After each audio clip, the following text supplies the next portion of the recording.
Good time zone internet, hello and welcome to Design Club, the only game design show on the internet that comes to you on this particular day, at this particular time, in this particular locale to talk about this thing that we're going to talk about today. Haha, that was as general and vague as to be unhelpful, but all technically true. I am your humble host, Will, joined as always by my pal, Geoff. Say hi to the people, Geoff. Hi to the people, Geoff. Hello, everybody, and welcome. It is Thursday morning. It is 11 o'clock Pacific, 2 o'clock Eastern. Just because you're Eastern, 3 hours in the future does not mean, well, you get to shake your head at me, because it is still morning for me. That's true, but this is the only show we do that cares about Pacific time. No other show we do cares about Pacific time.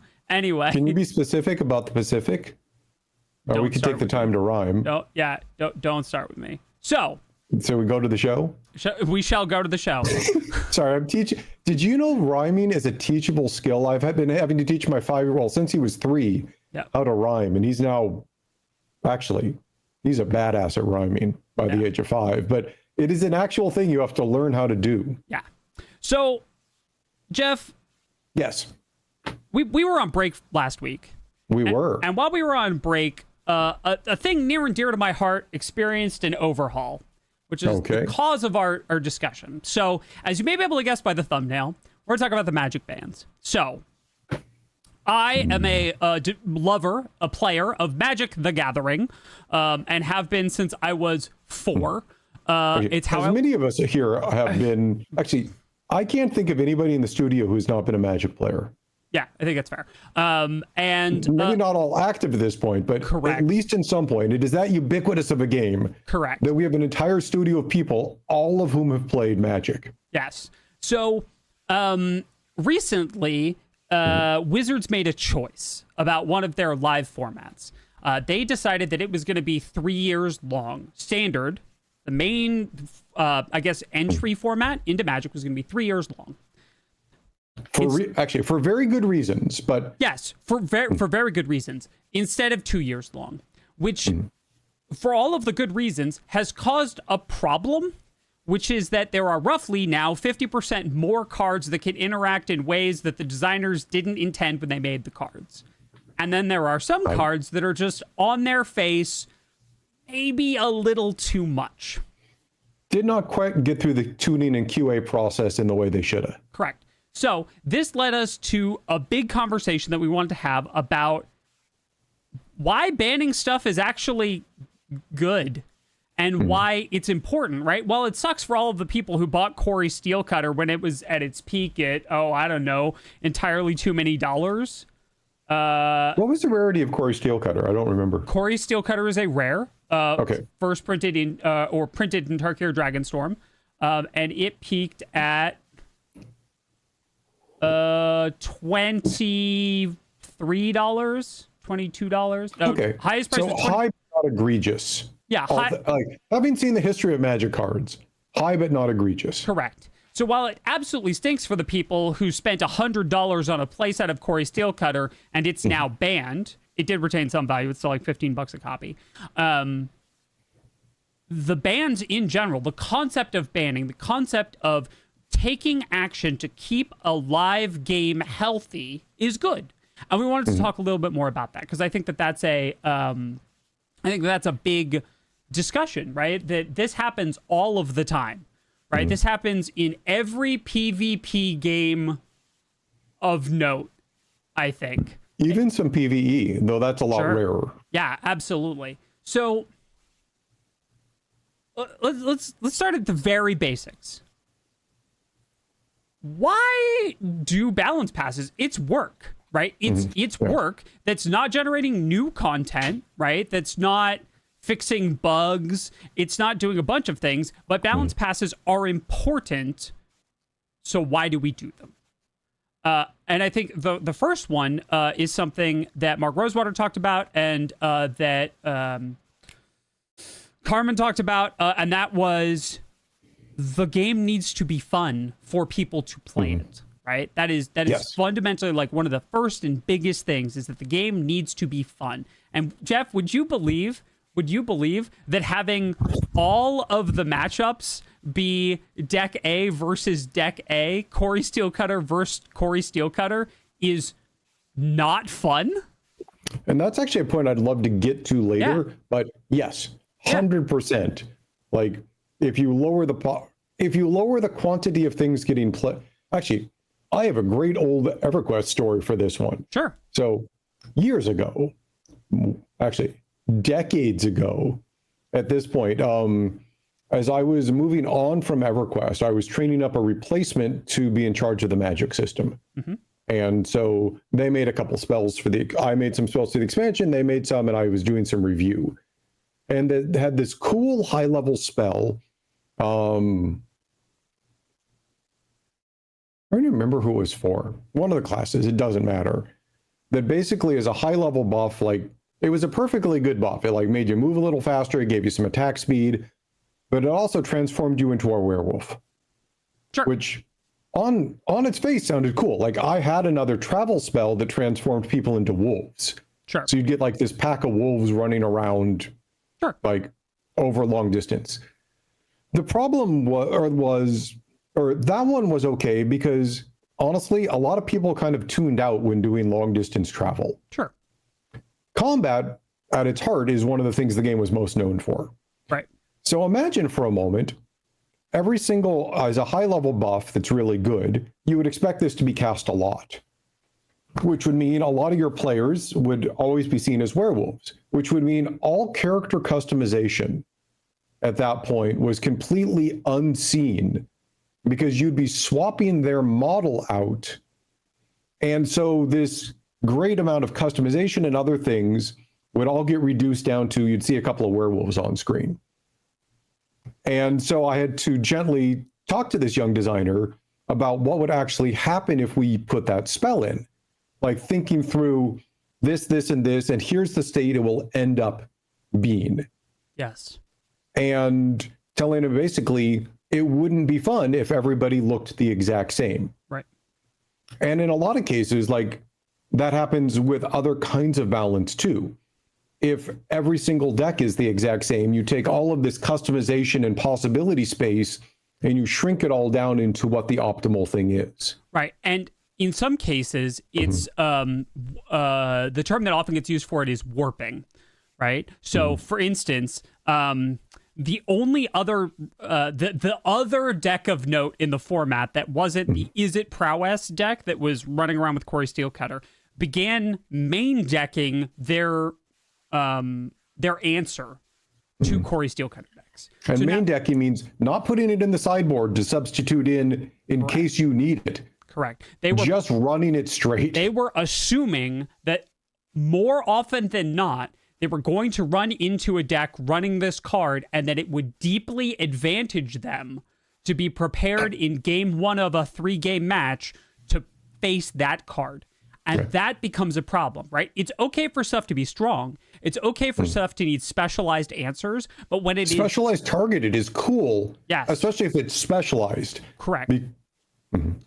But when it's ubiquitous, when it's so ubiquitous that everyone assumes that you're going to play against it, now the format is tending towards solved, and that's not good, especially in a place that thrives in customization, right? Magic is probably one of the most customizable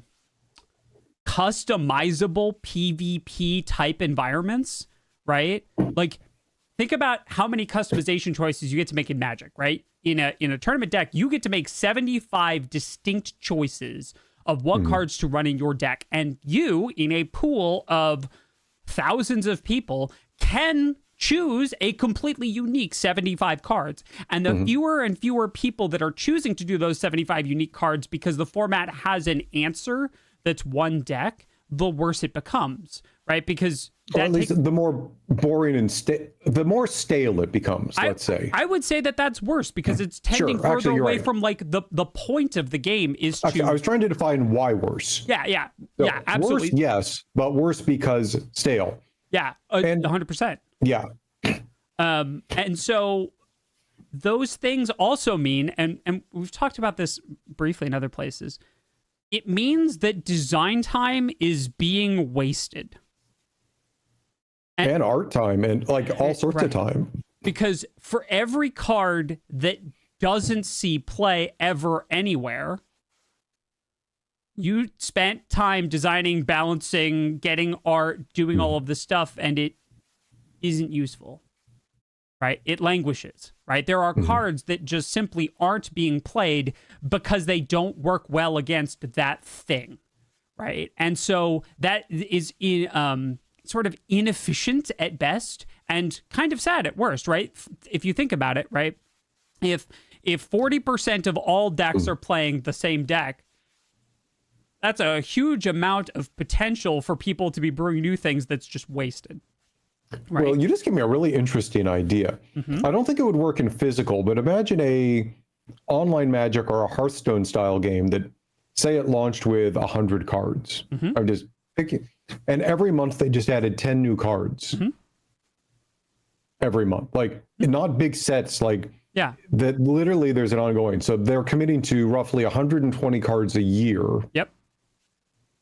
And I'd be curious to see, like, I don't think I've ever seen that. I've always seen like big batch format releases as opposed to a consistent ongoing, let's shift the meta a little bit every month with introductions of things. Fantasy Flight has done that with their living card game model. Oh, okay. So that was the model that was used in Netrunner, in Android Netrunner, and in their version of Legend of the Five Rings. Cool. And it's a very, and I will tell you, for freezies, your idea is a good one.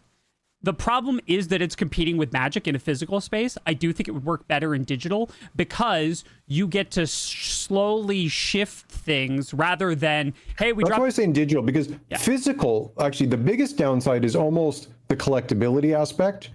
If you're releasing a set of like 300 cards at a time, as the group making it, and you want to earn money for what you did, releasing 300 as people buying a lot of stuff, hoping to get the rares, etc.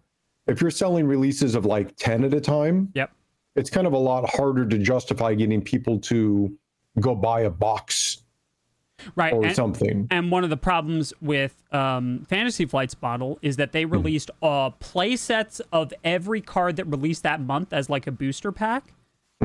But that means that the total development plus production cost needed to be met by number of players times the cost of booster pack. Right. And that math wasn't necessarily the most favorable with Magic in the room taking up a bunch of money and a bunch of space. No, sorry. It's a little bit of a tangent, but it's fun to like look at what games like Magic have done to how people expect an ecosystem to operate. Yeah, absolutely. Anyway. Okay, so carrying on. So, Will. Yes. A big announcement came out. We mentioned Corey Steelcutter, but what is the thing that WotC just did that they have not done for a very, very, very, very long time? They banned 7 cards in one shot, which is a lot. And this is 7 that are in the current live format? That is correct. They were all the 3-year cycle. Yes. Okay. And they were all in the format standard, which is the past 3 years of most but not all releases. There are non-standard legal sets that get released that release for older formats, so they're higher powered, but most sets are released for standard now. So and 7 is actually, hold on, I'm just going to quote that. 7 is a lot of cards. Yes. Now, here's the very interesting thing. Here's the very, very interesting thing that I loved about this. The 2 most straightforward bans were Corey Steelcutter, which showed up in most decks, like literally most, like literally the majority, and another card called Monstrous Rage, which was warping the format in horrible ways. Okay. And the other 5 cards were all preemptive bans that, for the things that Wizards had pretty good data, was going to be the next problem. So, ooh, that's interesting. Correct. That is a very interesting concept, right? Because Wizards tries to only do bans at specific intervals, right? It helps a lot to keep format stability if you only ban things at specific time windows, and indeed only balance things in specific time windows so that players know. And that applies to pretty much every game, right? You don't want players like practicing with a champion and then right before a big tournament, the champ gets nerfed in a way that affects all of their practice. That's not really ideal, right? Or, oh, hey, it's tournament weekend for the biggest tournament of the year in this esport. Guess it's time to release a balance patch on Saturday night. Oh, maybe don't. Think about don't. Consider you could, but also no. So the 5 cards that got banned, we're not going to dwell too much on what they are, but the 5 cards were Up the Beanstalk, This Town Ain't Big Enough, Hopeless Nightmare, Abuelo's Awakening, and Heartfire Hero, which were all, weirdly, the other very interesting weird thing about this is that 2 of the 7 cards were rare, 4 of the cards were uncommon, and 1 of the cards was a common. Which is fascinating. That's a whole different conversation about like rarity versus power and the way that it impacts card games. But I don't think I've ever seen that many not rare bans in a format that wasn't Pauper. And actually, one of the things for those of you a little unfamiliar with it is Magic has had a philosophy for a while. It's not always true, but usually true, that commons are good for almost every deck. Uncommons are a little more situational, and rares usually have a very specific use. Correct. Again, they don't always follow this, and that's why you tend to see more bans on rares is that specific use ends up being a little strong because they tend to up the power because they're narrowing the way in which it can be useful. Correct. And yeah, they tend to be what we would call like build around, right? And of course, rarity only kind of matters in a constructed sense. It's mostly for limited, a format where you build your deck out of cards in packs, and the rarity really matters there. But it is peculiar that the breakdown was like this. So they banned these cards, and much like the Wolves returning to Yellowstone, Standard is in a really good place right now. The format went from being mostly like 1 or 2 decks to having a wide variety of decks. There is still an Is It deck. It's just run by VV instead of run by other stuff, and it's not quite as good. There's a weird stompy 4-color dinosaur deck. There's all kinds of variety. There's all kinds of competition. People are brewing again. Standard is playable again, right? And it's very cool to see the impact that this balance change directly had on a format, right? On a player base, right? And one of the reasons that Magic is such a good example for this is we can see the data very quickly and very granularly, right? Can I also mention, I just realized this is one of the few styles of games where if they do it right, nobody's unhappy about the bans. Yeah. Like if you went into an MMO and like, hey, this class is banned, you would have, because people have invested hundreds, if not thousands of hours in upping their characters and the character class. Or if you go into League and you're like, this champion they don't ban champions, but they will occasionally nerf them to the ground just to get people to stop playing them as much and then rebuild them. Yeah. But, if you've put 50 hours into making yourself good at that champion, and you've bought some cosmetic skins and other things, like people get angry about that. But generally in Magic, people are looking to have fun matches. And if the only thing they feel they can play is the single ultra powerful deck or its one counter, that actually sucks a lot of the joy out of it. Correct. And I would wager even the people who spent money picking up those cards, a couple days in are like, oh, I am so glad I don't have to be playing this way. Yeah, I think that is a reasonable that is a reasonable analysis. Worth noting, and I can actually speak to this. Zorda asks if Magic is a pure digital game, would those cards be banned or changed? Interesting note. In the digital only formats, 2 of those exist in Arena, Timeless, and Alchemy. And I guess Historic, 3 of them. one of the banned cards has already been digitally nerfed, and one of them is banned. The other ones, because it's a digital only format, have other cards that are running around in the format, so they're not quite as big a problem, right? Bans and cards are only problems in context, right? Yeah. Like if you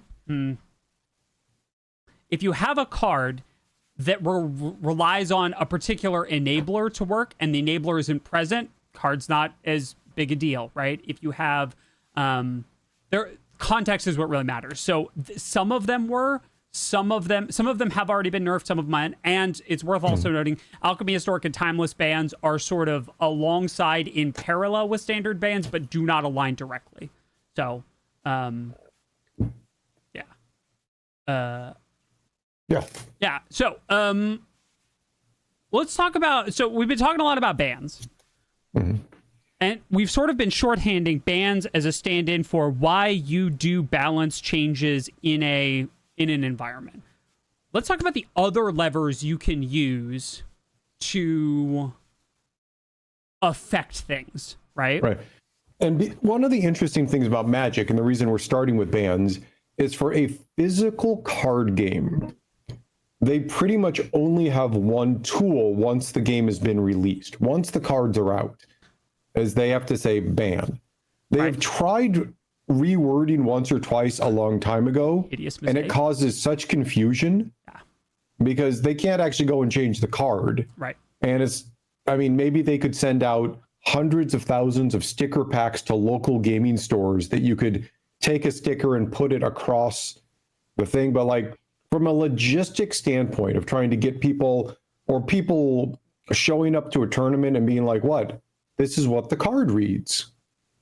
But they just realize they can't do that in a meaningful way for a physically released game. And so their option is banning. Actually, limiting was one of the initial ones they did. You're allowed one of these per deck. Right. But that only sees use in Vintage now.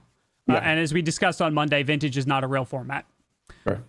Back when I was playing, limiting was one of their early... It's not quite so bad we have to ban it, but we really don't want 4 of these. The other problem is that the buy-in for Vintage is being able... It is a very specific playground where you can play with all the cards. That's sort of the intent of the format, right? So if they ban the Power 9, then you're not really able to play with all the cards now, are you?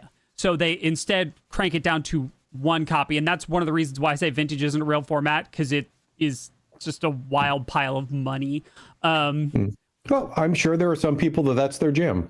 Yeah. Anyway, but anyway, so like limiting and banning for a physical game are literally the only levers they have for the scale they operate at. Correct. Now, other games have other tools they can use. Yeah, there are games that have done errata cards, right? But they are generally games that are set up with that in mind to do something like a print-on-demand system. And that's that's sort of their one of their first principles, right? They're already set up with it because they're on board with that idea from the get-go, and Magic never has been, and the amount of work it would take now to get into that would be entirely too much for them. So there is actually something I just added, Will, on Errata, that there is one more thing that some games, including Magic, have done, which is they put Errata out as clarifications. Yes. And like D&D does this, Warhammer 40K does this, where they're like, hey, we obviously didn't make the wording clear enough. Some people are having disagreements on how this should operate. Therefore, we are going to put out Errata with a clarifying statement to say this is the way that we expect it to work with the rulings and the interactions. correct. And that's good. Like the downside is people have to go look it up. Yeah. The upside is at least the designers said a thing so somebody, the rules lawyer or the reader at the table could be like, hey, WotC's addressed this here. Right. Like, and then everybody can stop arguing. Yeah.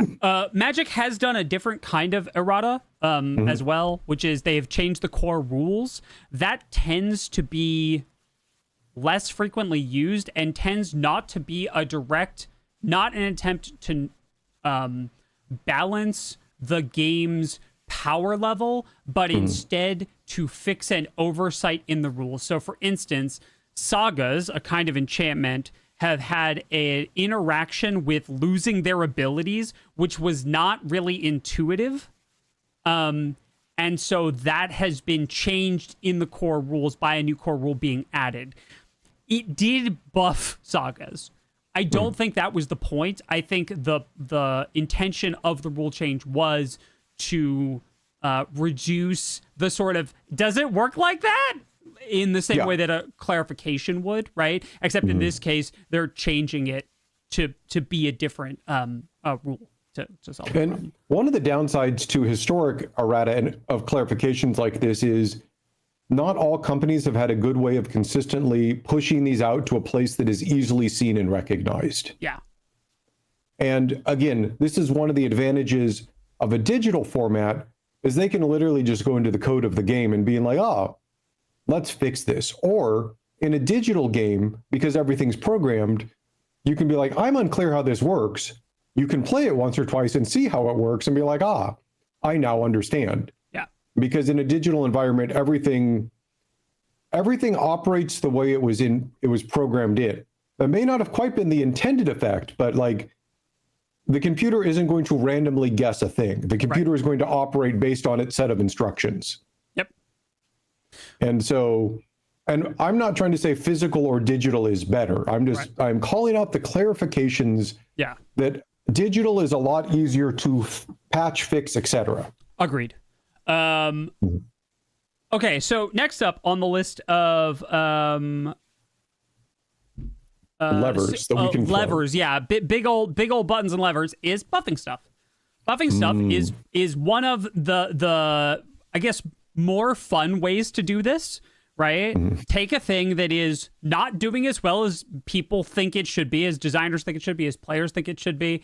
Those are two very different evaluations, by the way. One normally leads to enough outcry that the other occurs. Players get upset that something isn't performing well, so designers have to go in and pull the buff lever. You can make something better. You can increase a number, you can decrease a cost, you can add a keyword, there are all kinds of ways to make something better, right? You can add a synergy, you can, I can think of like dozens even of ways. Releasing a new card in a future set often is a buff. Correct. Well, yeah, let's hold on to that. Let's talk about the opposite of buffs, and then we'll talk about indirect, because I think indirect is a thing. Actually, that's right. We do have an indirect. But buffs are definitely, and buffs really depend, like as a designer, longtime designer, buffs are just dependent upon your ecosystem. Yep. League balances things differently than Magic, than Dungeons and Dragons, than Warhammer 40K, than Overwatch, than Final Fantasy 14. Like, every group has to look at what are the things that actually make something more or less powerful, right, and decide if it's worth addressing. Like in a roguelike game, you can look at stuff and be like, yeah, that's weaker, doesn't need buffing. It is part of the choice, or even in CCGs like Magic, it is okay to have weaker cards that, you know, maybe some people find uses for, but part of the joy in building things is often being able to, with your experience, discern what is a little more powerful and what is a little less powerful. Not everything has to be exactly equal. Right. It is okay in D&D to have some spells that aren't as good as other spells. Right. Like that's an okay thing. Fireball but if you're trying to do like Fireball has and always will be overpowered for its level. Right, because it's so at least iconic. In 5th edition. Yeah, in 5th, and I believe they said they did it in 4th, but I don't know 4th well enough to say. Yeah.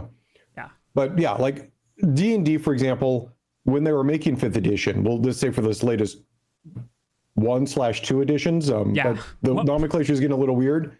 They basically said certain iconic spells are just going to be a little better, and that's okay. Like that's their choice. That's what they're doing. It does create the potential for a feedback loop where the spell is stronger because it's iconic, so it's iconic because it is stronger, etc. But I think the speed of development on D&D is slow enough that they can keep a lid on that. Yeah.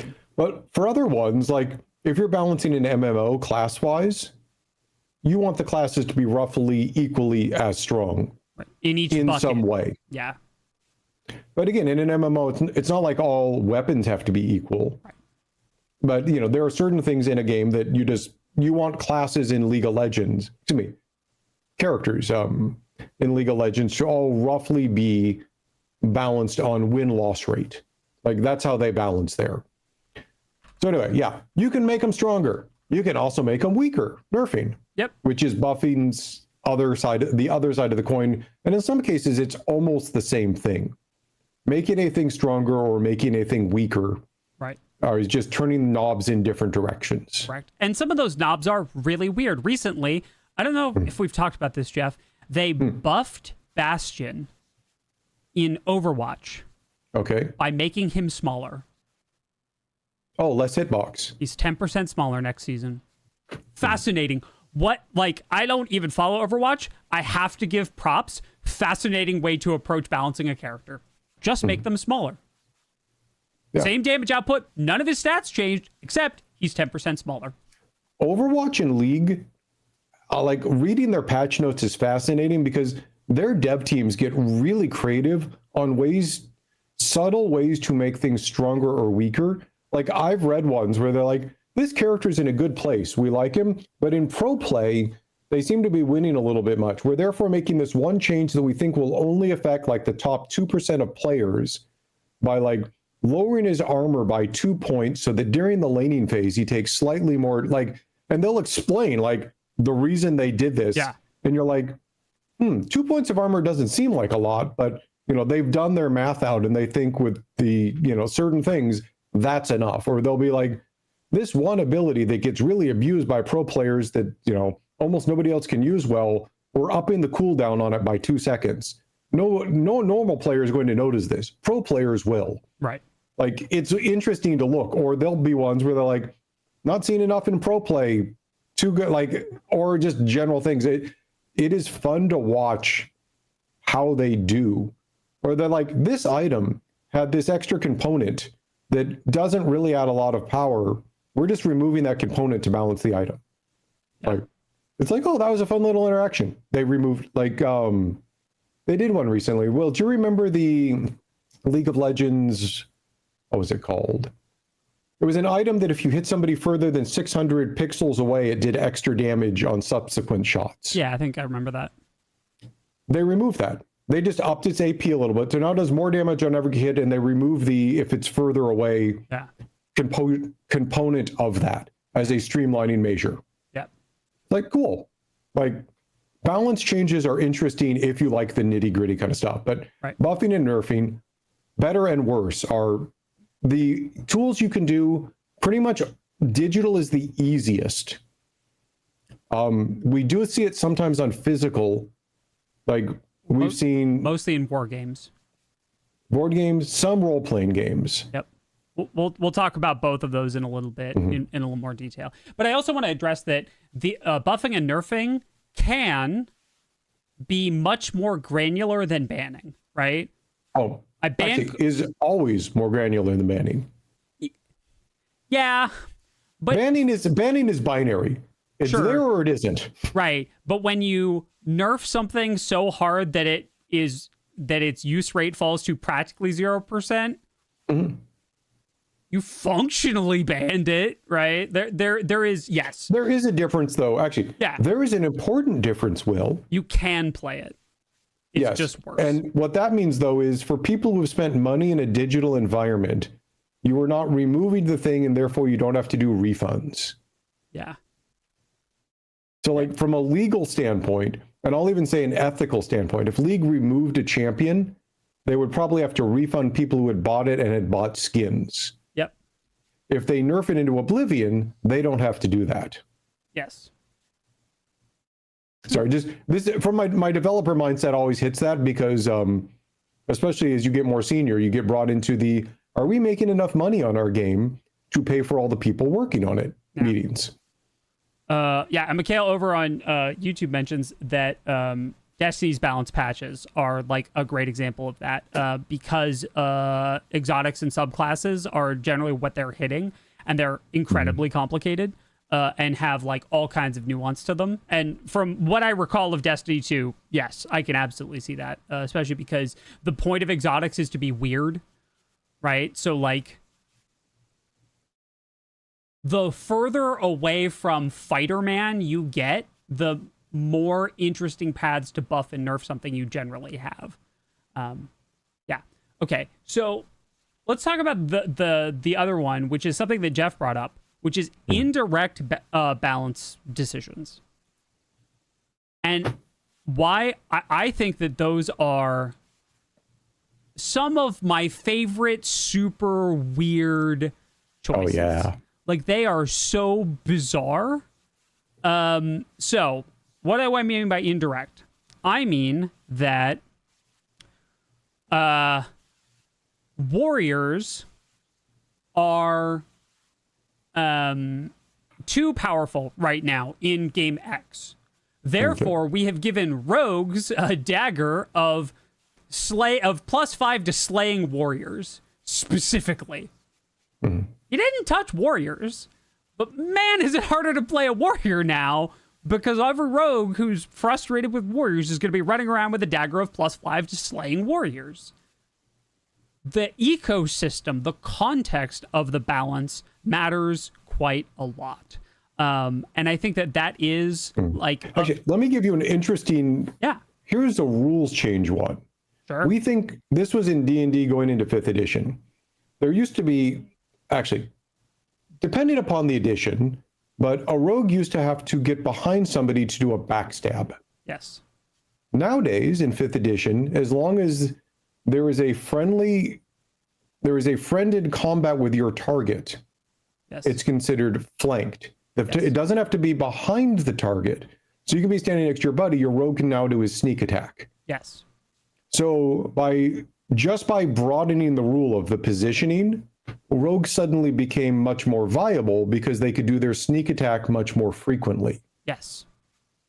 So they didn't go do anything to the rogue class, but by expanding the rules for a certain kind of positioning, they made it more powerful because they could do a class ability more often. Yep. That is a great example of an indirect buff. Nothing touched, no line of code or text was changed on the actual rogue itself. Yeah. And Magic's doing all kinds of stuff like that for long-term ebb and flow balance, right? For instance, they're printing a bunch of artifacts in the next set, which is a sci-fi set, which is cool. I'm looking forward to it. And to keep that all in check, they're reprinting a null, which is a 1 mana blue. It's 1 blue, blue. For a counter spell, it says counter target artifact or enchantment spell. Great. So that helps keep, right? They can print super powerful artifacts, because if the super powerful artifacts get to be too out of whack, no. Now, it is also worth noting that I acknowledge it for anyone who wants to bring it up in the comments or anywhere else. Yes, Cavern of Souls is in standard, but that doesn't apply to spacecraft. It's fine. Fine. Cavern of Souls is in standard again, which is wild. Anyway, but those decisions like that really help, right? Both in the buff and the nerf department, right? You were talking about League, right? There was that change where they made mages better by increasing the value proposition of all mage items during that period of time. They did a rebalancing of mage items. Just the items. They didn't touch any of the mages, just their items, right? Which is a great way to do it. There was actually, very commonly, when they do a large rebalance of a certain brand of items, they will actually then have associated buffs or nerfs with champions, because they'll say, based on this new set of items, we now think the Gangplank is performing a little too well. So we're doing a preemptive nerf as these things go live. Yeah. Like, I've seen things with that, or one patch after an update. It's like, so-and-so is now had a core item, that changed around and is no longer fitting their balance synergy as much. And therefore we are, needing to buff them up to compensate for the lost power. Or even some things like map changes. I think when they redid the map like 7 or 8 years ago, or whatever, I can't remember how long ago they did it. They made some little things that Like, they just cleaned it up some. There were some champions that interacted with terrain that were slightly impacted either positively or negatively because of the small changes to the map. Like, they added a tiny bit more brush. That made certain characters that like to hide in the brush, like Rengar, who pounces out when he hits brush, slightly more powerful because there is now more of it on the map. Like, there's some really interesting interactions that happen based on all sorts of criteria. Yeah. Which is cool again. Yeah, I think that this is... You can think larger about ways to influence balance, right? That's the thing I really wanted to highlight with this particular idea, is that in a game, particularly a digital game, you have so much room to control both the element and the environment that the element operates in, right? Like we were talking about terrain, items, counterplay, whatever, right? Rather than just pulling the giant heavy-handed levers, the first three, right? Ban, nerf, buff. Big levers. But you can do small ones. You can do like sort of balanced surgery with like a scalpel rather than a sledge. Actually, well, you know what's a really interesting one? In D&D for a while, healing has been considered, other than healing word, a thing you don't do in combat. Yeah. That you're equivalently wasting your action. You could have been doing damage. And so in the new 5th edition, they actually upped the potency of standard healing spells to make them more viable in combat. I believe it used to be for like Cure Light Wounds, you'd roll a D8 and you'd add your, if you're a cleric, your wisdom modifier. It's now 2D8 plus your wisdom modifier for a first level spell. And part of what that means is, because it's actually stronger now, characters that had less of a hit point pool are slightly more viable in melee combat, because the cleric actually, or another character actually bothering to use a healing spell in combat tops them up more percentage-wise than they'd had.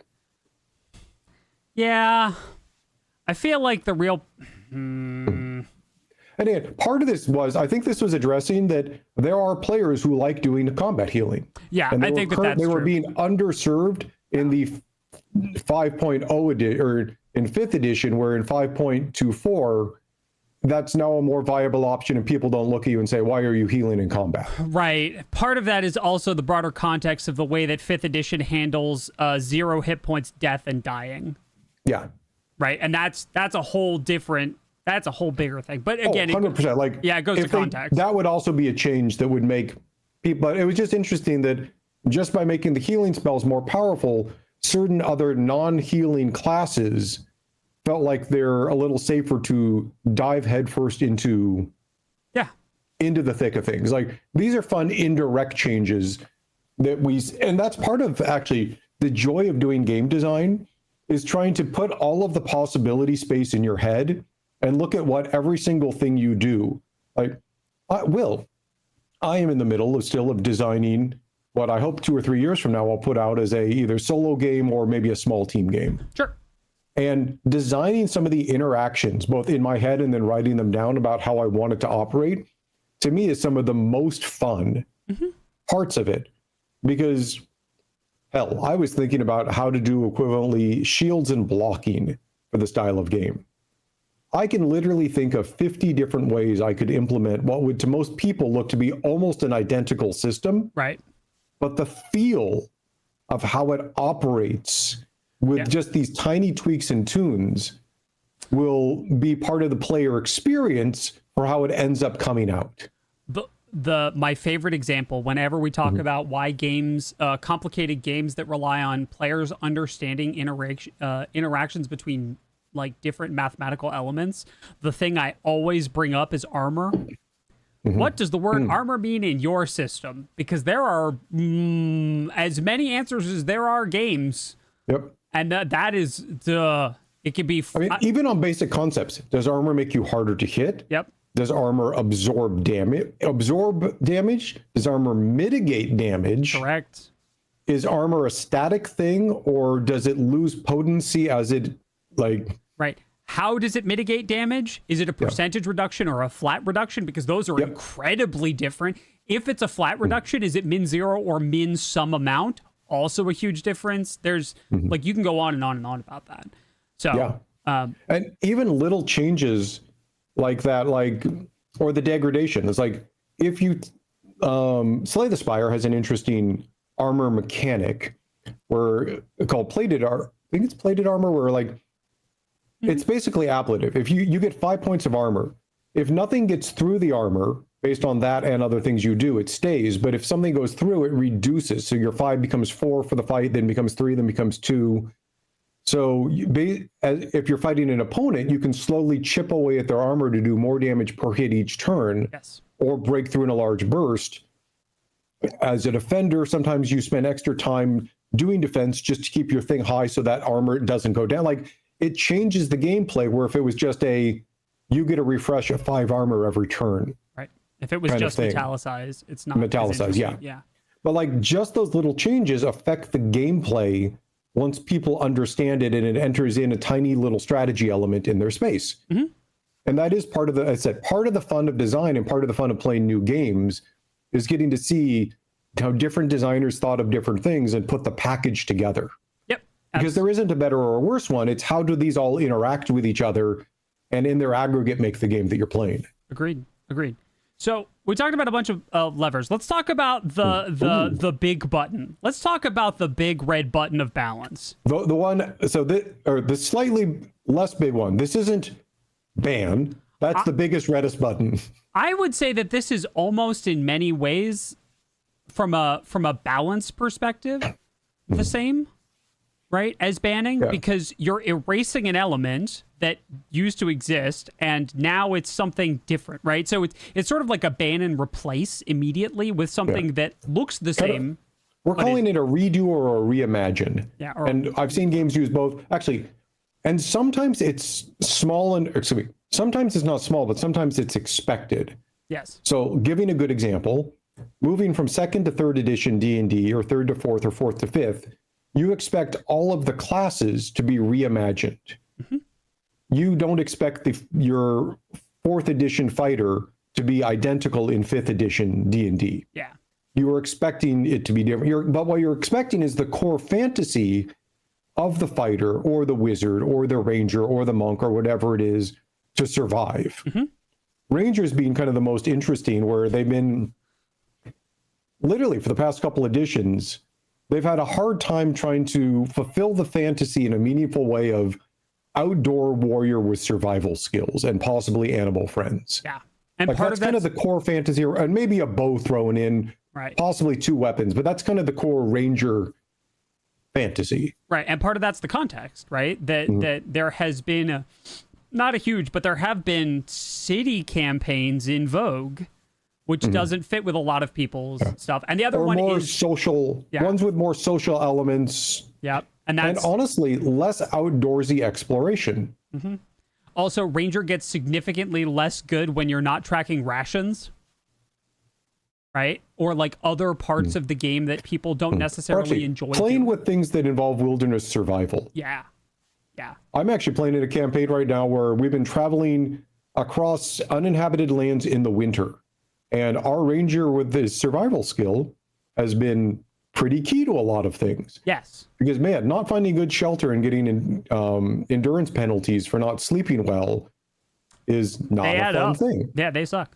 So, and so reworking just means, or redoing, or reimagining is literally that. And it's as expansive as any of the others, any of the other non-ban options can be, right? You can, as long as it fulfills the core fantasy, you can totally rework what it means for that champion to be, right? Skarner got one for not long. Yeah, actually. And so there's also hey, this isn't a new addition, but this is an existing game. Yeah. So for example, League of Legends, Skarner, Evelyn, Yorick, there have been actually a number of champions that they've redone their entire kit of abilities, trying to kind of keep what they call the core fantasy around the character. You know, Yorick is basically a gravedigger who raises ghouls to come fight with him. That's the fantasy that or characterization they were trying to keep. And his initial one wasn't super strong, but it was also just not fun to play against. Yeah. And so they redid him. The same with, Skarner, Evelyn, who's a stealth assassin, that they've gone in and basically said, the current way we have implemented this, we do not think that we can make this character fun enough just with buffs and nerfs. We actually need to go through, and sometimes it's just redoing one ability, but often by the time they get to that point, they're like, screw it. We're going to reimagine the character, new passive, new 3 main abilities, new ultimate, like redoing a look at the stats. Like we are going to, the art will probably stay the same and all of the skins and everything you've bought, but we're going to redo how the character works, but in such a way that people playing it will hopefully still be very engaged with the concept of what they're doing. And one of the huge advantages of reworks over... old Teemo. Right, over banning something or nerfing something or buffing something is that hopefully it gives players who have an emotional attachment to that gameplay element more sticking power, right? So MMOs are, like we talked about, MMOs are the thorniest ground for balancing, right? Because people really hate getting nerfed in MMOs because of the time invested in getting a character to or a class to the point where it's ready to raid, only to have that thing nerfed. People really hate that. So I would say MMOs and actually tabletop war games involving large amounts of miniatures that you paint up, like Warhammer 40K or Fantasy, are the two single hardest ones around that, because the time and the time/dollar investment, and I'll even lump those roughly together with the time is money kind of thing. Like you have put a significant investment into the thing, and having it change on you is painful. Yeah. Like Warhammer players used to live in joy/fear of every new edition that came out, wondering how will it affect the army that I have spent hundreds or thousands of hours assembling, painting, priming, scraping mold lines off, all of this. How dare you make me remember mold lines? Yeah, no, absolutely. And having worked at Workshop, I can tell you that experience is wild for people. That their hope is that when a new edition comes out is just as much that it benefits their army as like what it does for the general state of the game, right? Because again, hopefully it makes the game even more fun, and B, at least leaves my army in a neutral state. Yeah. This is a really good question that I think we should slide in here, because I think this is great. What are the thoughts on the use of a published watch list? Like, hey, these are things we might take action on in the future. I like that a lot. League does that fairly actively. They will, and again, I use League as a go-to because to me, League's patch notes and public communication are still S tier. Like they are as good as we see in the industry. And I play enough League that I interact with it. Yeah. But watch list is a really neat thing because it does let players know this may or may not be too much or not enough. We're keeping an eye on it. Yeah. But the big thing is the communication. It lets players know that they're heard. Yeah. It's like, we're not ignoring this issue. We just don't think we have enough information to act on it yet. But don't worry, we're paying attention. I think there are some cases where it is a great tool. It can be behavior warping. Yes. So, for instance, Magic. If I say, pick a card, Grizzly Bears. Grizzly Bears are it. It's Grizzly Bears today, y'all. Grizzly Bears are too powerful. 2/2 for 2. Too good a rate. We are closely watching Grizzly Bears. That does cause some amount of shift in player. Grizzly Bears must be really powerful. If they're thinking about nerfing it, I need to make more Grizzly Bear decks. And simultaneously, I don't want to make a Grizzly Bear deck because I don't want to get invested in the idea of building a Grizzly Bear deck only to have it banned out from under me. So both of those things are true. That doesn't mean that the communication is bad, but understanding the way that those communications will impact player behavior and then, as a result of that, impact the metagame right, in any situation where there is a metagame is also important, right? Because you can say grizzly bears are really good, and all of a sudden everyone starts main decking shock. 1 mana, do 2 damage to anything. And now the grizzly bears are all getting their lunch eaten, and now they're not a problem because you said they might be a problem, right? But what'll really twist your knickers is, would you have bumped into the table if I hadn't told you about it in the first place? Exactly. Yeah, right. Yeah. Absolutely. I saw that again recently. Matrix still holds up. It does. It absolutely does. And actually, I've also seen it uses communication for, we're not sure if we've done enough or too much. Like, we have buffed Yorick's Q on here a little bit to get him back into viable gameplay. We're not sure if we've done enough, so we're going to keep a tabs on the win rate and see if we need to do it further. Yes. And that's communicating, hey, we didn't want to overdo it, so we're doing an incremental step, and we're going to look at that and decide if we need more. Yeah. Yeah, and again, those are much more possible in places where finer controls are on the table, right? Big, heavy-handed stuff, not always. Physical's a hard medium to work in. It really is. So let's get into this. So we've got a couple of examples, and I've got we've talked a bunch about Magic, but the other place that's really weird, that has a bunch of the same problems as Magic, but a bunch of the same advantages as digital, is war games. War games, if you ever want to look at human comprehensible, complex RTS-like stats, war games, fascinating. I've played a lot of them. I've played, and Geoff has too. I've played Fantasy 40K, Malifaux, Infinity, Warmahordes, Mordheim, Blood Bowl. I'm trying to think. You didn't even mention regular Warhammer instead of fantasy. You said never mind. You said fantasy. 40K, sorry. Yeah. Lord of the Rings. That's at least 7 off. Yeah, right. Like so those are another really interesting example, and they're probably one of the most interesting cases where you get to look at balance done in weird ways.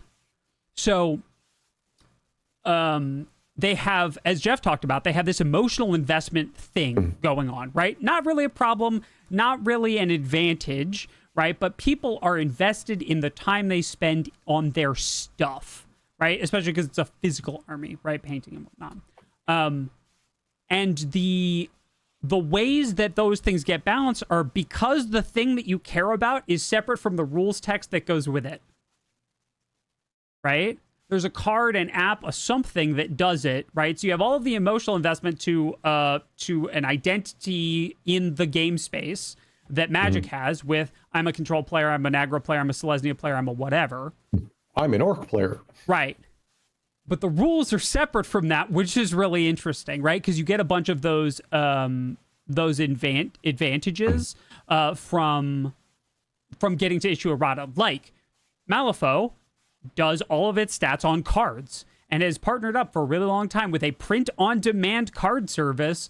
And when they release an errata, they say, here's the text of the errata. You can just print it out and copy and paste it onto your card if you want. Or we have this bundle of cards that you can order for essentially print at cost to you to replace all of your cards. But that works because that's part of what Malifaux designed itself to be from the get-go, rather than the cards being... Malifaux has miniatures too, right? Yes, Malifaux is... Okay, so their advantage on this one is, what you're really paying for is the miniature. The card that comes with it, with its stats, is incidental. Correct.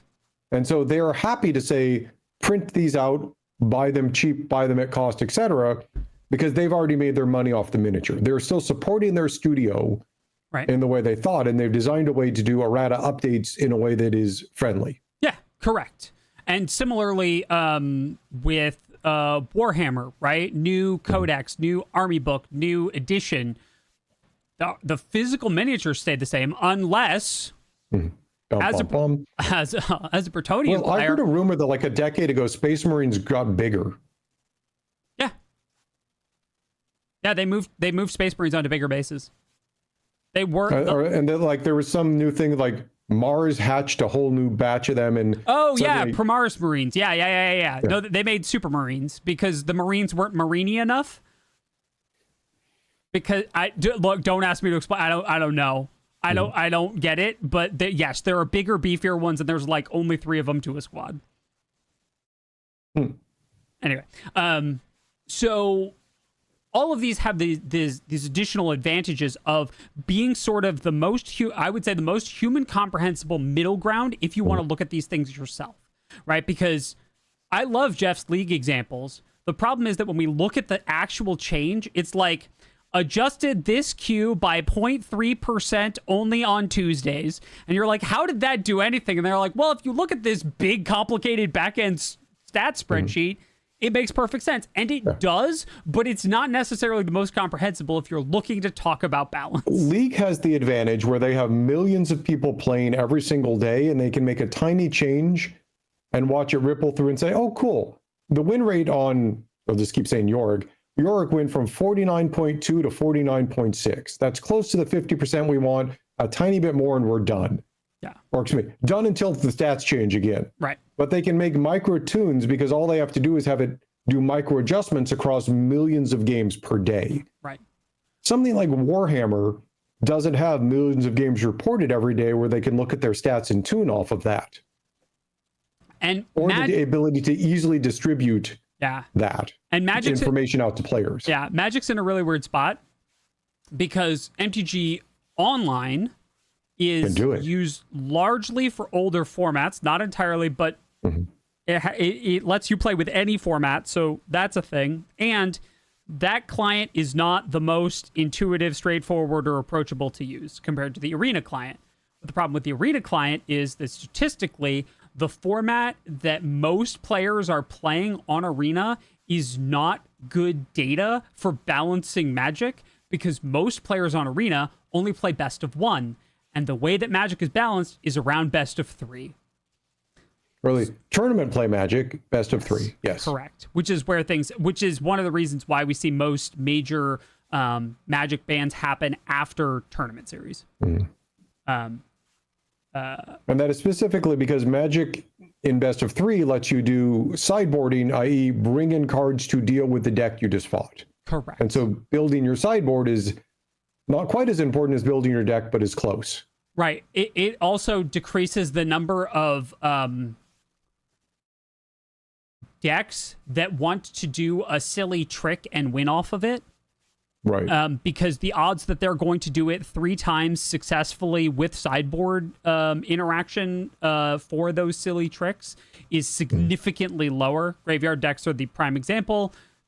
Graveyard decks do really well in game 1 if you don't have any graveyard interaction, and after game 1 they tend to do significantly worse because now I know you're playing a graveyard deck, so I have all my graveyard interaction. So my Leyline of the Void's in play, and you're having a bad time.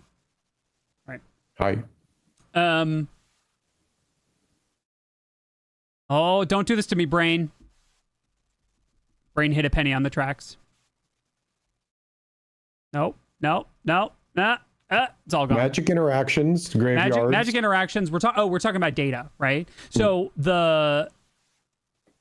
it is also really important to note that the threshold for having enough data to make an informed balance change is also a piece of the environment that we're talking about when we're considering balance changes and the frequency of balance changes, right?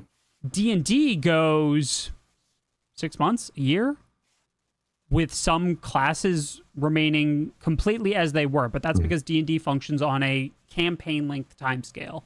Right. League won't survive D&D, 6 months. Once they put out their core book, tries to make as few changes as possible. Yeah. Correct. Just straight up. Like they want to do clarifications every once in a while, but they are not looking to update printed material if they can help it. Correct. Can you imagine the state of everything if League went 6 months without balance changes? Actually, it depends. If they did no heroes, if they did no other pushes around that, maybe. But the odds of them not doing that for 6 months are virtually zero. Yeah. It's a complex and evolving environment that demands constant shepherding. And on purpose. Because every once in a while, they're like, well, we're doing a jungle update to keep things fresh. Yeah. Like, they do, or we're doing a mage item refresh to keep things like them doing a thing like that means the game is suddenly it fascinates me. We could do a whole episode on this, though I don't think we should anytime soon, on the things you do to keep a game meant to be played over years fresh and interesting, of keeping the game feeling the same while making changes enough to make it feel different. Yeah. Like, one of the beauties of League is you could do what I did, take 5 or 6 years off and come back in and feel like you can still play the game. Yes. Without having, like, if you did that with, say, Destiny, like, hey, 6 years in, you'd be like, wait, why is nobody where I'm going? What are we wearing? What are these new items? If you've done that, I've done that and can't get back into Destiny. I tried. Yeah. I tried with help from people, and Destiny 2 is opaque to someone who's trying to return, right? Because of the amount that they've changed in the name of streamlining the install base and keeping things fresh and on and on and on. And so it's a really interesting thing on choosing if you do that or not. Like, I feel like League is close enough that you can hop in and you may be unfamiliar with the new champions and the new items, but they're still recommending you items. The goal is still destroy enemy nexus. There are still dragons to claim, and you're still last hitting in lane. Like, all of the changes they do are things that somehow interact with that, but are still comprehensible even if you have been away for a while. And which is interesting. Yeah, like, that's a real interesting choice. Yeah, games that rotate sort of suffer for that, right? Rotation is a way to do balance, right? We didn't even put that in there. Having rotations happen, right? Having some gameplay elements move out of a format into other bigger formats, into other play areas, right? Is a way that you can keep the play environment from getting too big, which is part of the problem that Wizards has encountered with making Standard a 3-year format. The format's too big now, and that's part of the problem. But it does cause the problem that Geoff's talking about, right? What do you mean I took 3 years off and now none of my cards are good? What do you mean I took 3 years off and none of this looks anything like the way it was? Right, that's particularly true of Magic now, because in the past, Magic is almost impossible for that because of their 2/3 year rotation. Right. Like, even if the rules are the same, part of playing Magic is knowing the cards that exist in the environment so that you can make strategic and tactical choices. Yes. Yeah. It's just also hard to recognize it when in the past couple of years we've had Cowboys, Wacky Races, Final Fantasy, legally not Redwall, and now we're going to outer space. So if you've been away and you come back, you're like, what do you mean that mouse got in the spaceship and punched me in the face, right? Like, there is some amount of lossiness in the experience there, right? Yeah. Yeah. Like, the easiest way to get back into Magic would literally be to sit down with friends and have one of them hand you a deck and say, here, play this. Yeah. Like, if you had to go in trying to construct a deck into a group where you didn't know the cards and you didn't know what you're playing against, it's a lot of ramp up time. Now, Magic also has the advantage that the most common format in Magic cares not a whit for legality. The most common way that Magic is played is at the kitchen table. Kitchen table Magic and kitchen table Commander far outstrip competitive formats, but that's fine because the people playing those formats playing in their kitchen table don't care about competitive formats, which is good, right? Yeah, that mouse with a katana jumped in a spaceship. Exactly. Will, did we get through our topic? I think we did. I think this is a good sort of summation. YouTube comments. So I'm going to throw out an interesting thing. Yeah. If you happen to be watching on YouTube, Will, is 45 minutes enough? I wasn't gonna. We can. Since we have Matt on. Matt's coming on in 47 minutes. Yeah. Oh, we could do it over on Twitch. I just didn't want to leave it. That's what I mean. Yeah. If you happen to be watching on YouTube, we've been doing puzzles over on Twitch to support our upcoming Extra History Calendar Kickstarter, which is going to be going live in, I'd just say, a week or two. We'll be releasing more information soon. A bit. And if you would care to join us, we're going to be doing a puzzle with an interactive puzzle that Will found a way to do. Yep. It doesn't make sense to leave it up on YouTube, because YouTube is a VOD after this, and we don't have an easy way to clip it out. Yep. And YouTube will react poorly to us having 45 minutes of low-key puzzle time. Yeah, absolutely. But if you want to join us for some low-key puzzle time and hang out and coffee and drinks, we will be doing so on Twitch. Yep. And otherwise on YouTube, we'll be back on Monday with our next episode of Games for Breakfast. We'll have a whole new list of topics and stuff to talk about, and we look forward to seeing you all then. Until then, if you have comments, thoughts, concerns, feelings about balancing in live games, put them in the comments below. I do love reading all of your comments. So Will reads a lot of comments. I do read a lot of comments. Until next time, everybody, take care of yourselves, take care of each other. Say bye to the people, Geoff. Bye to the people, Geoff.